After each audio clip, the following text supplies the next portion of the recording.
Bonjour petits et grands lecteurs, j'espère que vous allez bien. On se retrouve aujourd'hui pour une vidéo que j'ai très hâte de vous faire parce que ça parle d'une de mes passions dans la vie.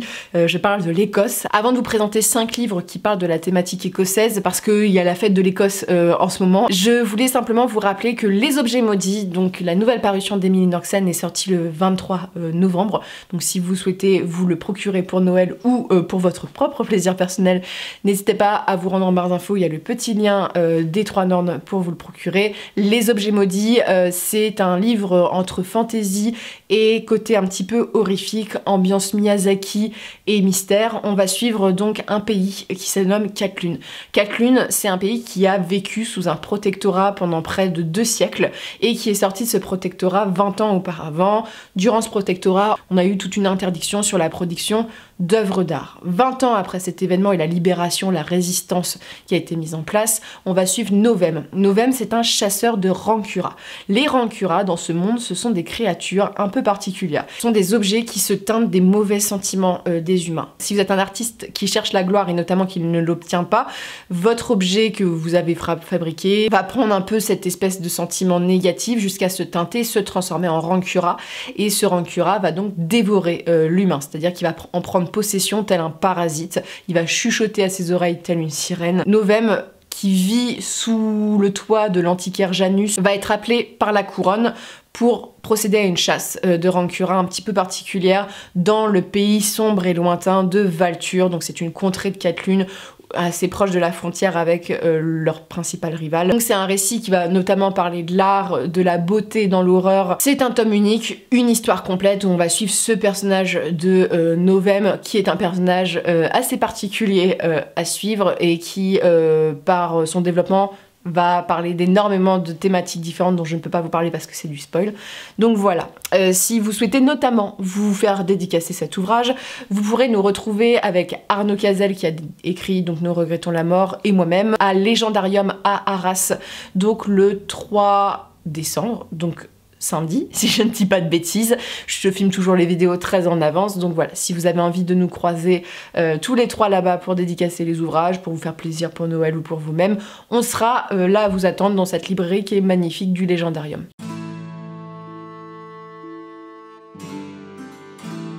Aujourd'hui, je vous présente l'Écosse et le bout de queue de Freya qui vient de se dire que c'était une bonne idée de monter sur la table. Voilà. J'ai un peu galéré parce que j'ai quand même beaucoup de livres qui parlent de l'Irlande, j'ai triché. Voilà, pour 2 livres parce que il y a de l'imaginaire qui est inspiré voilà, de ce pays-là, et on a un livre qui est un peu plus large sur les Celtes en soi. Les 2 livres que j'ai déjà à vous présenter sont 2 livres de la même maison d'édition. Je me fais un petit peu de pub, Noël approche et surtout c'est dans la thématique parce que ces textes parlent aussi de ça. Il y a le premier texte qui est donc Nous regrettons la mort de Arnaud Cazelle. Ce qui est très drôle parce que Freya a eu peur de ce que je vais vous montrer après parce qu'il y a un truc particulier. Et elle est en train de lui donner des coups de patte. C'est pas un truc vivant, Freya. C'est une peluche. Et pas peur, mon cœur, hein, tout va bien se passer.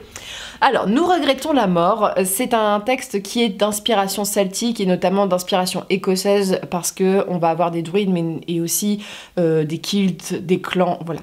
Un monde où la mort a disparu. En fait, au lieu de mourir, les gens se transforment en spectres dévoreurs, ce qui pose des problèmes de société. Voilà, parce que ils essayent de manger les autres. Et le seul moyen de s'en débarrasser, c'est par l'océan, par le sel. Donc en fait, tous les corps sont menés dans l'océan, et ce qui fait que les océans ne sont plus du tout praticables. On a des îles qui sont exclues, on a un grand continent au milieu. Tout ceci a été créé par un malheureux sortilège causé par les sorcières, et on va suivre quelques années plus tard Feinella. Feinella, c'est une inquisitrice d'un ordre religieux qui s'appelle le Grand Œil et qui s'est appuyé en fait sur ce tragique événement pour faire grossir un petit peu sa religion et prendre des fidèles sous son aile. Elle va retourner sur l'île de son enfance pour procéder à la noyade de sa mère et notamment elle va y être envoyée surtout pour procéder à la chasse de la sorcière de son clan. Voilà, elle vit dans un regroupement d'îles où il y a une sorcière qui vit. Pour ce faire, sachant qu'elle est désarmée pour cette tâche, elle va être accompagnée par Caléane, qui est un vieux fromager, qui a été un ancien marin, et tous les deux vont partir pour cette quête sur laquelle ils ne sont pas du tout d'accord. Un vieux fromager un petit peu aigri, accompagné d'une jeune femme qui a l'impression d'avoir tout vu et tout fait. Voilà, on va partir pour une sorte de road trip fantasy avec de l'humour, du tragique, beaucoup d'ambiance celtique avec les thématiques de la mort, des croyances, mais aussi du fait de notre rapport aux parents et de voir nos parents vieillir. C'est un très très beau texte qui se lit vraiment comme une très grande aventure et je vous remercie parce que je vois qu'il plaît énormément. Voilà, Halloween, il y a pas mal de gens qui l'ont lu, mais c'est un magnifique texte. On retrouve bien dans la couverture faite par Globule Air toute l'ambiance celtique, voilà, avec les détails par exemple sur les spectres ici. C'est un magnifique texte sur ces questions-là et si vous aimez un peu l'ambiance celtique, on va retrouver beaucoup de références à ça. Et toujours chez les Trois Nornes en celte, on va se faire de l'autopromo, c'est le moment. Je vous présente La Gardienne du Chardon. Donc le chardon, emblème de l'Écosse, c'est donc un premier tome d'une duologie, dont le deuxième tome, je l'espère, sortira fin 2023, début 2024. On est donc dans un univers de steampunk uchronie, c'est-à-dire que ça réinterprète l'histoire. Des siècles auparavant, il y a eu des pierres qui ont été trouvées et dans ces pierres étaient nichées des sources. Ce sont des créatures qui ont énormément de pouvoir et qui ont délégué certains de leurs pouvoirs aux hommes en échange de la paix. On va être des siècles après, on va suivre Isobel Galloway qui est une des héritières de la couronne d'Écosse qui vit dans la cour de la reine Victoria, parce que Victoria s'est totalement étendue sur toute l'Europe et prend en otage les enfants des cours royales pour avoir du poids. Voilà, si par exemple, je ne sais pas, la cour d'Espagne fait une connerie, voilà, là, on punit ses enfants sur place. Voilà, il y a une menace réelle qui vit là-dessous. Isobel, donc c'est la dernière née de cette fratrie. Elle a un frère aîné et notamment une sœur qui s'appelle Blair Galloway. Blair Galloway, c'était une femme extrêmement respectée et très belle qui aurait dû épouser le fils de la reine Victoria. 3 jours avant le mariage, on retrouve son corps totalement étendu et décédé sur les marches du palais de Buckingham qui flotte au sud de Londres et Isobel va essayer de savoir ce qui s'est passé parce qu'elle se doute que ce n'est pas une volonté de sa sœur de mettre fin à ses jours et surtout Isobel va devoir survivre dans une cour où l'Écosse est toujours un petit peu en proie avec la reine Victoria et où sa nature fait qu'elle est un peu mise en danger. Je vais pas vous en dire plus parce que c'est vraiment extrêmement le début et vous allez rencontrer différents personnages dans cette histoire, notamment Aisling, l'ancien fiancé de Blair, qui est un des héritiers de la couronne d'Irlande, qui est le cousin d'Aisling et héritier de l'île de Man, qui va avoir une implication dans la vie d'Isobel. C'est un roman qui est beaucoup tourné sur le complot politique, sur les références au 19e siècle. Vous allez avoir énormément de références en termes de tenue, en termes de musique. Il y a pas mal de recherches historiques dessus. On traite aussi de la thématique de la dépression et des envies de S. Et donc, c'est un texte qu'il faut lire quand t'es de bonne humeur, qui, je sais, a fait beaucoup de bien aux lecteurs qui l'ont lu. Et ça, c'est vraiment chouette. Un texte qui parle aussi beaucoup de l'Écosse, parce que du fait de la naissance de ces personnages-là, on va avoir des passages qui se passent en Écosse, même si on se situe à Londres, et ces passages en Écosse sont la résurgence de mes voyages en Écosse que j'avais effectués. Vous allez aller à Dunotar, qui est un magnifique château, voilà, qui s'avance sur une presqu'île. Vous allez aller à côté des chutes d'eau de Ben Nevis. Vous allez aller dans plein à Maleg, il me semble, dans mes souvenirs. Voilà, vous allez aller dans plein d'endroits différents et tout ça par les souvenirs d'Isobel qui où on va apprendre un petit peu son passé. C'est un roman à puzzle, donc voilà, vous n'allez pas avoir du tout les réponses au début, vous allez être un petit peu perdu au début, c'est normal, et au fur et à mesure, vous allez progressivement peut-être vous attacher au personnage, mais surtout progressivement avoir les clés de lecture. Merci toujours énormément de vos retours, ça me touche énormément de voir que ça vous a plu. Voilà, quand vous allez en dédicace, voilà, c'est un livre qui me tient personnellement énormément à cœur. C'est pour ça que là, je recommence l'écriture du tome 2, mais c'est difficile pour moi. Le personnage d'Isobel, c'est un personnage qui est particulier, c'est pas toujours facile, voilà, d'être confronté à ce personnage-ci. Et on va passer à d'autres maisons d'édition, on arrête l'autopromo. Je vais vous parler du chef-d'œuvre de la littérature écossaise. Alors ce livre, il a toute une histoire personnelle avec moi, mais c'est un best-seller en Écosse et ça parle de ça. Je vous parle de Harry the Highlander. Alors Harry the Highlander, c'est une collection, c'est un personnage particulier que vous trouvez notamment dans la littérature enfantine et pas mal, qui a sa peluche officielle. J'avais envie de vous parler d'Harry parce que... Alors c'est Harry le biker pour moi, mais Harry the Highlander, c'est vraiment, j'ai pas de comparaison en France, mais vous le trouvez beaucoup en librairie, dans les offices de tourisme, et ils ont même une déclinaison des peluches. Ce Harry a voyagé en vélo en Écosse pendant des mois, c'est pendant un mois, ce qui fait qu'il a une coupe un peu particulière. Normalement, il doit avoir les cheveux devant, mais moi je trouve que là, il est un peu plus punk. Il est tout doux. Et c'était mon cadeau d'anniversaire de l'année dernière. Il a son petit ruban. Pour ceux qui ne l'ont pas reconnu, Harry, donc c'est une vache type écossaise, donc c'est des vaches au poil long. C'est magnifique. Voilà, pour en avoir vu plusieurs, bon, j'ai une passion pour les vaches écossaises. Donc c'est un peu un symbole. Cette collection de livres, il n'y a pas qu'Harry dans tout ça. Dans mes souvenirs, il y a aussi d'autres animaux dont les espèces, alors c'est pas des pingouins, je suis pas ornithologue, mais il y a des espèces d'oiseaux noirs et blancs en Écosse, je pense qu'ils sont endémiques de là-bas, qu'on peut voir à l'île de Skye, mais surtout au nord de l'Écosse, et il y a aussi des livres dessus. Donc on suit le jeune Harry, lui, qui est un petit peu différent des autres vaches des Highlands, et qui va essayer de se faire des amis, et surtout qui va rencontrer d'autres animaux auxquels il va prêter son aide. Donc vraiment c'est très mignon, c'est Up to the Gland, donc Rachel Van Cameron Scott, et illustré par C. Biscoe. Je sais pas s'il y a d'autres aventures d'Harry, peut-être qu'un jour je me prendrai la suite, mais c'est adorable, regardez-moi Harry avec une souris, c'est très mignon. Bref, c'est vraiment pour les enfants, mais quand je l'ai vu, j'ai dit il faut que je le prenne, voilà, parce que quel chef-d'œuvre, quel chef-d'œuvre. Et le livre est très mignon pour les enfants, je trouve ça super chouette qu'il y a la peluche associée, ma peluche gangster. Voilà, je te mets tes cheveux bien.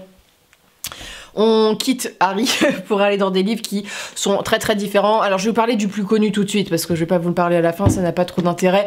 Je pense que quand on parle d'Écosse, il y a un bouquin qui revient tout le temps et fallait que j'en parle parce que j'ai lu les 3 premiers. Donc je parle de Outlander de Diana Gabaldon, donc le chardon et le tartan. J'aime bien parce que c'est marqué la nouvelle série événements aux USA. Alors ce livre, il a vécu. C'est-à-dire que je ne suis pas la seule lectrice de ce bouquin, mais c'est un bouquin qui a fait son succès. Hein. Est-ce que j'ai besoin de reparler d'Outlander? Je pense quand même, parce qu'il y a peut-être des gens qui ne connaissent pas. Outlander, c'est l'histoire de Claire. Claire, c'est une infirmière, donc au début du récit, on est juste après la Seconde Guerre mondiale. Elle a été séparée de son mari pendant la Seconde Guerre mondiale. Lui, il travaillait à un endroit, puis elle était infirmière de guerre. Donc après la guerre, ils décident de partir en voyage en Écosse, c'est des Américains, pour un peu renouer, parce que ça fait partie de tous ces couples qui se sont mariés, qui se sont retrouvés séparés très vite. Et une fois qu'elle va être là-bas, Claire va s'interroger un peu sur le pays, hein, les Sassenach et tout. Et lors d'une virée en voiture, avoir connaissance d'un cercle de pierres. Donc Claire va s'y rendre, son mari n'est pas là à ce moment-là. Je crois que son mari fait des recherches aussi sur sa filiation. Ouais, ça fait longtemps que je les ai vus pour le coup. Et lorsqu'elle touche la pierre, elle fait une traversée dans le temps. Et elle se retrouve en 1743 dans les Highlands, vraiment dans le conflit en fait qui oppose les Highlanders et les Anglais, voilà, dans cette période un peu particulière qui finit très mal, hein, la bataille de Culloden et tout. Voilà, pour ceux qui ne connaissent pas du tout, c'est une bataille qui est très connue, qui malheureusement a subi les pertes des Écossais, et quand vous allez en Écosse, vous pouvez aller sur le champ de bataille de Culloden, je l'ai fait pour le coup, et on a les tombes, notamment il y a la tombe Fraser, voilà, je pense qu'elle s'est inspirée de ça, mais des clans, des gens qui sont tombés en fait pour défendre leur pays. Et donc on va suivre Claire qui va être sauvée par Jamie. Jamie, c'est un jeune homme, voilà, un petit peu plus jeune qu'elle il me semble, qui va la prendre un peu sous son aile et la ramener auprès de son clan, et Claire va tout faire pour revenir dans le monde, voilà, revenir dans son monde, sachant que on est dans une époque où la sorcellerie est blâmée et que Claire, c'est une femme plutôt intelligente, qui est au courant de plein de choses, voilà, qui est au courant du futur aussi, du futur des Écossais, et quand elle voit les batailles qui se préparent. Bref, c'est un contexte historique assez important. Outlander, c'est un mélange d'historique, parce qu'on voit qu'il y a quand même de la recherche et tout, d'aventure et surtout de romance, hein, parce que voilà, on se doute bien. Ce qui est assez sympa, c'est que ça change un peu, c'est-à-dire que Claire va tomber amoureuse d'un personnage qui n'est pas son mari, donc ça pose plein de questions. Et c'est aussi la question de s'habituer à l'autre, voilà, parce que ce sont dans des périodes assez compliquées. Outlander, c'est un récit qui est très violent, hein, que ce soit par les batailles, mais surtout par les thématiques qui sont abordées, les scènes qui sont abordées, hein, dans celui-ci. Et c'est la force, je trouve, de ce roman, c'est qu'on aborde des questions comme les agressions, mais là sur un homme, par exemple. Et au fur et à mesure des récits, on va voyager, c'est-à-dire que dans celui-ci on est en Écosse, dans le deuxième on est à Paris, dans le troisième, celui où je me suis arrêtée, on va dans les îles, je crois vers les États-Unis. Bref, c'est un récit assez complet qui se lit très très bien. Voilà, si vous aimez un peu la romance, voilà, on retrouve ceci, il y a voilà, cette grosse ambiance écosse et ça a lancé un peu toute une mode, voilà, même si elle existait un petit peu avant, ça a lancé vraiment la mode. Et ce qui est très très drôle, c'est que là-bas c'est un business à Outlander, il y a des tours à Outlander, il y a Jamie dans les boutiques et ce qui, voilà, je le dis parce que ça me fait un peu rire, mais ça vend une image de l'Écosse qui est quand même assez différente de l'image actuelle et de la vérité, c'est-à-dire qu'on a un acteur, c'est Sam Egan je crois, qui est somptueux, voilà, qui est très... Alors ça se voit que c'est des livres qui sont écrits pour des femmes parce que la sensualité dans le texte est très différente de ce qu'on peut voir habituellement. Et en fait, tu t'attends à ce que ça soit un peu le physique écossais de base, vous voyez, parce que bah, tu te dis, bon, les Écossais sont grands, carrés, et tout ça, et en fait, quand tu vas en Écosse, c'est pas du tout le cas. Moi, je fais 1m67, et je pense que les hommes en Écosse, voilà, j'y suis quand même restée plus d'un mois, et notamment près des locaux, c'est des mecs qui font pas plus d'1m70, voilà, donc qui sont considérés de notre point de vue français, bah, forcément un peu petits, qui sont très carrés, hein, en fait le physique celte et brun, et pas du tout ressemblant à Jamie, hein. Voilà, c'est assez perturbant quand il va, ça nous a fait rire quand on y va, parce que je pense qu'il y a beaucoup de personnes qui viennent aussi en Écosse, il y a beaucoup de fantasmes autour des Écossais, et il faut voir les Écossais aussi, en vrai, voilà, on peut être surprise. Voilà, c'était un petit aparté, et les Écossaises, pareil, c'est très différent de notre culture à nous. Voilà, même la culture, c'est plus proche de la culture anglaise au niveau du maquillage, au niveau des pubs. Quand tu vas là-bas, les mannequins, elles sont très différentes. Quand je vois la photo là du livre, je me dis c'est même pas représentatif de ce qu'on voit forcément. Donc Le Gardien de Margaret Mallory, donc ça c'est un classique de la romance, on va dire, on le voit assez souvent. Les Écossaises sont plutôt brunes au teint très blanc dans mes souvenirs. Il y a des personnes rousses, mais il y a pas que des roux en Écosse, il faut un peu quitter ce cliché-là. Je pense que ça, c'est ça ressemble au Cliff of Moher en Irlande, mais ça se passe en Écosse, hein. Ils disent que ça se passe à l'île de Skye, ça fait très longtemps que j'ai lu le livre.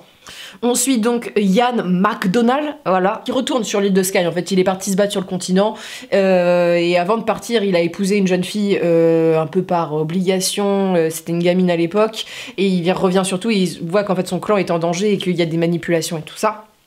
Donc au-delà du fait de rétablir l'honneur de son clan et d'un peu redevenir le seigneur des lieux, il va retrouver cette gamine qu'il a quittée et cette femme qu'il a retrouvée et qui va pas lui... Comment dire, il s'attendait à ce qu'elle soit un petit peu plus docile que ça, je pense. Donc voilà, on est sur une romance et tout, ça se passe à l'île de Skye, donc voilà, c'est une kilt, écosse, combat, épée, voilà, tout ce délire. C'est une quadrilogie, j'ai lu que les 2 premiers tomes. Celui-ci était plutôt sympa, ça va. Le deuxième devenait un peu trop cucu pour moi. Voilà, dans les 2 sens de cucu. Du cucu et de la fesse. On est sur un récit, moi j'avais bien... Alors je l'ai lu quand j'étais ado, hein, mais j'avais bien aimé le portrait de la nana. On est vraiment dans le cliché de l'écossaise, de cheveux flamboyants, magnifiques, et un caractère, tu sais, un peu rebelle. Voilà, un petit peu comme ceci, et lui, je suis un guerrier. Voilà. Et donc on est dans ce paysage de l'île de Skye. Alors on peut faire un petit point à l'île de Skye, voilà, c'est là aussi l'île de Skye. Moi ça a été un peu ma déception du voyage de l'Écosse. Alors je vais pas dire que c'est moche, voilà, je vais pas dire que c'est moche, mais la façon dont on a voyagé et tout ça fait qu'on a vu des trucs très très plus beaux à mon sens avant l'île de Skye.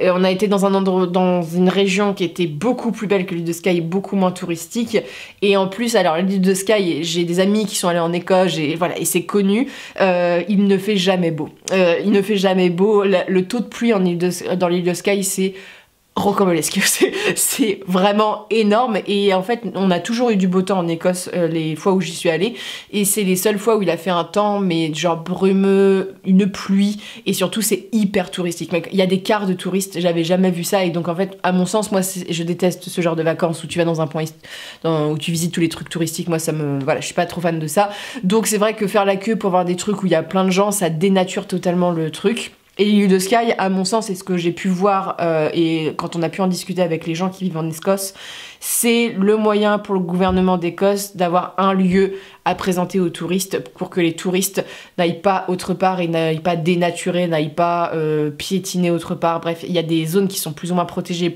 beaucoup plus belles en Écosse, mais le tourisme est tout orienté vers l'île de Skye. C'est une île, voilà, donc tu y accèdes voilà, soit par petite voiture, soit tu y accèdes par ferry. Le pont pour y aller en voiture, il y a un très très beau château à côté. Et il faudrait que je vous fasse une vidéo un jour sur l'Écosse. Mais tu peux prendre aussi le bac, voilà, il y a pas mal de choses. Et c'est vrai que... que de souvenirs pour l'île de Skye, mais voilà, c'est pas forcément mon meilleur souvenir d'Écosse. J'ai failli tomber dans une rivière qui avait beaucoup d'eau, voilà. Donc pour le coup, j'ai failli perdre mon appareil photo, voilà, c'est que je venais d'avoir cet appareil photo là. Donc c'est rocambolesque. Après c'est beau quand même. Je vous dis que c'est moche, c'est quand même beau, mais à mon sens c'est trop touristique. Voilà. Mais revenons donc aux Gardiens. On est vraiment dans ces types de romans un peu familiaux, dans ces romances, alors vraiment clichés des Highlands. C'est-à-dire que Outlander, c'est un peu cliché, mais ça l'est pas autant. Là, on est vraiment sur de la romance, des kills, des combats, des mecs hyper virils, avec des questions de l'époque, et des nanas libres, et parfois forcées au mariage, voilà. On est quand même sur ce délire-ci, c'est un peu une sous-niche de la romance, mais il y a le côté un peu historique et sympa, quoi. Tu voyages dans les îles. Et enfin, alors celui-ci, c'est celui de la triche, c'est-à-dire que ça ne parle pas forcément que de l'Écosse, mais j'ai pas tellement de livres d'Écosse que ça, parce que comme je dis de la fantasy, on n'est pas forcément dans des lieux qui existent, et j'ai quand même aussi des livres sur l'Irlande, donc je voulais vraiment m'axer sur l'Écosse. Je vous présente Celt, des moutons électriques. Alors c'est le panorama de l'imaginaire celtique, c'est un regroupement d'articles sur les Celtes, hein, voilà, avec une mise en page un peu, allez, comme ceci. Un peu déçue au début de ma lecture, après ça a été beaucoup mieux, parce que je pensais lire un livre, et c'est moi qui n'ai pas bien fait mes recherches, mais qui parlait de la culture celtique, de tout ça, tu vois. Et il n'y a pas tellement de bouquins sérieux sur le sujet ou approfondis, et c'est parce que notamment les Celtes nous ont laissé assez peu de traces écrites, voilà, ils passaient pas par l'écrit. Moi je pensais qu'on allait avoir beaucoup de choses sur la mythologie, voilà, plein de choses là-dessus. On est sur plutôt la réception et l'influence que ça a eu. On va avoir dans une première partie un petit peu, on va dire, où se trouve, on va dire, la Celtie, comme ils s'appellent, voilà, les pays celtes, un petit peu la culture, mais très peu. Ensuite, on va avoir des figures mythiques, soit qui sont inspirées des Celtes, soit qui font partie des mythes celtes. Alors, comme je vous ai présenté il y a pas très longtemps, Boudica, on va avoir par exemple Conan, le roi Arthur, voilà, ce genre de choses, ce genre de personnages. Tout ce qui est mythologie, les héros qui viennent, on va dire, de ces pays celtes. On va avoir Arthur, on va avoir un héros, j'arrive jamais à le prononcer, Chlain, voilà, mais il est assez connu, on le voit déjà parfois en littérature. Et dans la dernière partie, on va voir un peu tout ce qui est réception sur la musique, sur le jeu de rôle, sur la littérature, bref, un peu tout ça, ça balaye tout. Alors, on va bien sûr parler autant de l'Irlande que de l'Écosse, que de la Bretagne, que la Grande-Bretagne, mais l'Écosse fait aussi partie des anciens pays celtes, donc voilà, c'est hyper important de le mettre aussi en avant. C'est un guide qui est assez complet. Si vous êtes intéressé par tout ce qui est question de mythologie ou ces questions, on va dire, de vivre, de culture, celte, c'est pas forcément le texte dans lequel vous vous reconnaîtrez, mais si vous voulez vraiment un panorama assez large, et notamment sur la réception, bah voilà, au moins il regroupe un petit peu tout. C'est chez les Moutons Électriques en plus, et donc c'est un éditeur français, c'est très chouette avec des gens qui sont spécialisés, hein. Il y a des auteurs célèbres d'imaginaire français, il y a des chercheurs, bref, au moins vous êtes sûr que les articles sont bien écrits, c'est plutôt bien illustré. Alors ça m'a fait assez rire parce que c'est un peu un livre de l'autopromo, ils mettent beaucoup de références soit à leur catalogue à eux, parce que ils ont publié par exemple des auteurs comme Jaworski, où il y a des inspirations celtiques, ou d'autres livres à eux, mais bon, ça fait partie du jeu. Mais si vous voulez une bibliographie, voilà, c'est un peu orienté. Mais au moins vous aurez un panorama plutôt complet. Je n'ai pas le prix, il est caché sous des bubules, je sais plus pourquoi, mais il est caché sous des bubules. Mais voilà, je pense que c'est un ouvrage qui est entre les 30 et 40 euros, hein, un beau livre. Et sur ce, bah voilà, j'ai fait un petit peu le tour de l'Écosse. C'est un pays auquel je tiens énormément parce que ça fait partie de mes plus beaux voyages. Ça a changé ma vie, l'Écosse. C'est le genre de voyage où il y a eu un avant et un après, notamment dans le voyage. On a voyagé de différentes façons dans lesquelles j'avais jamais voyagé. On a rencontré des gens sur place. Et c'est un pays qui est fascinant parce que ce qui est très drôle quand vous atterrissez en Écosse ou quand vous prenez le bus, nous on a fait un petit peu les deux, en fait la plupart des gens vont dans les Highlands, ils louent un véhicule parce qu'en Écosse il faut mieux louer un véhicule, les bus sont assez chers. Donc t'as tout ce côté très nature, très pictural. Alors nature qui peut être aussi touristique, hein, comme je vous disais, il y a Il y a toute une stratégie de la part de l'Écosse en termes de protection pour orienter les touristes là et là. Il y a beaucoup de châteaux, c'est un pays qui est merveilleux parce que c'est magique, hein. Vous allez à Glencoe, vous avez l'impression d'être dans un autre monde, hein. Moi j'ai eu un effet dans le bus où quand t'arrives, voilà, tu montes une espèce de montagne comme ça, je savais pas à quoi ça ressemblait et j'ai eu un truc en mode putain, voilà, qu'est-ce que c'est beau. Il y a eu, voilà, ça m'a profondément marqué. Et t'as aussi tout l'Écosse, les villes. Édimbourg, c'est super beau. Et Glasgow, qui est un peu la ville malfamée d'Écosse. C'est très drôle parce que c'est pas malfamé du tout. Qui est un havre culturel, notamment pour tout ce qui est peinture. Il y a beaucoup de tags magnifiques. Bref, c'est un pays qui est passionnant à visiter. J'avais envie de lui rendre hommage aujourd'hui avec ces lectures-ci. Je l'ai plus vu que je l'ai lu presque, pour le coup. Mais je vous le recommande vraiment. C'est quelque chose à faire une fois dans sa vie. Et sur ce, je vous souhaite de très bonnes lectures, très bonne journée et on se retrouve bientôt pour une prochaine vidéo.